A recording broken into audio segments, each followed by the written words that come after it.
ভারতে গরুর হাটগুলোতে মিলছে না কোনো ক্রেতা।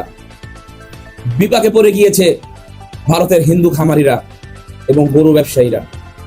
তারা বলছে তারা ভীষণ বিপদের মধ্যে পড়ে গিয়েছে নতুন মুখ্যমন্ত্রী শুভেন্দু অধিকারীর কিছু মন্তব্যে, কিছু বক্তব্যে। তারা এও বলছে তারা ঋণ করে গরুর খামার করেছে।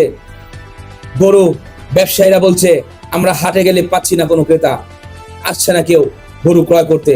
এবার কোরবানির ঈদে তারা অনেক বড় লসের সম্মুখীন হতে চলেছে। ভারতবর্ষে ভারত সরকারকে তারা এও বলছে আপনারা এসে এই গরুগুলো কিনে নিয়ে যান, তারা পাচ্ছে না কোনো গরু ক্রেতা। কোরবানি দেওয়া নিষেধ, ঠিক এমনটাই ঘোষণার পর সবাই যখন আতঙ্কিত, যেন কোনো হিন্দু সনাতন ধর্মের কোনো মবের শিকার না হয়। একমাত্র এই কারণেই মুসলিম ক্রেতারা হাটগুলিতে যাচ্ছে না।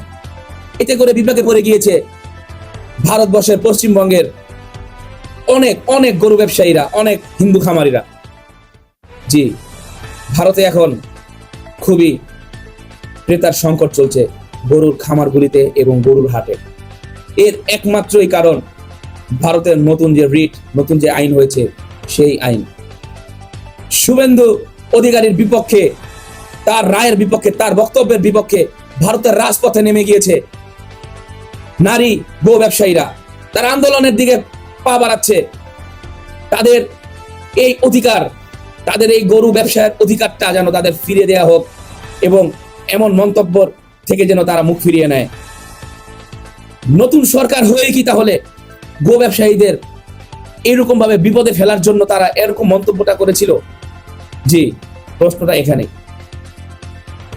সবাই সুস্থ থাকবেন, ভালো থাকবেন। ভিডিওটি ভালো লাগলে অবশ্যই শেয়ার করে দিবেন।